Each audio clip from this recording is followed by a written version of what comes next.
Praise the Lord. ஆண்டவராக இயேசு கிறிஸ்துவின் நாமத்தினாலே இந்த நாளிலே கர்த்தருடைய வார்த்தை யாத்திராகமம் புஸ்தகம் 34 அதிகாரம் 10வது வசனத்தை நான் வாசிக்கிறேன்.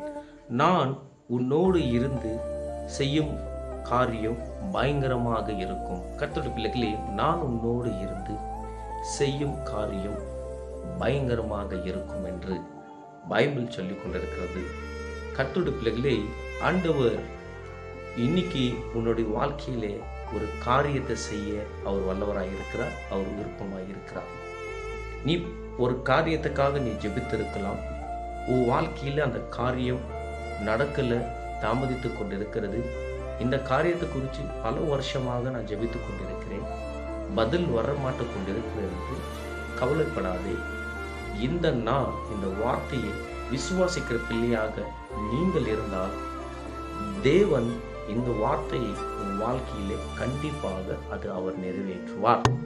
ஆண்டவர் நம்மளை பார்த்து சொல்லிக் கொண்டிருக்கிறார், நான் உன்னோடு இருந்து நான் செய்ய காரியம் பயங்கரமாக இருக்கும்.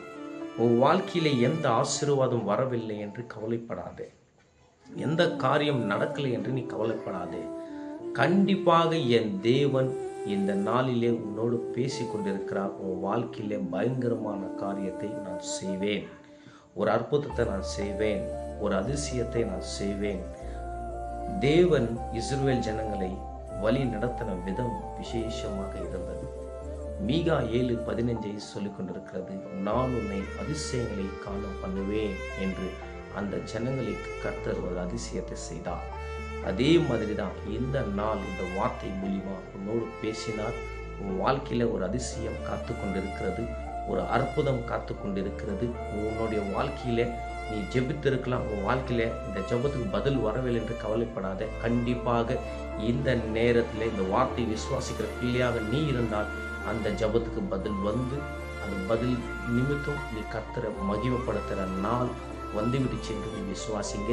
கர்த்தர் இந்த வார்த்தை மூலியமா உன்னோடு பேசினார் என்று முதலாவது விசுவாசிங்க. கர்த்தர் தாங்க உன்னை ஆசீர்வதிப்பாராக. ஆமேன், ஆமேன்.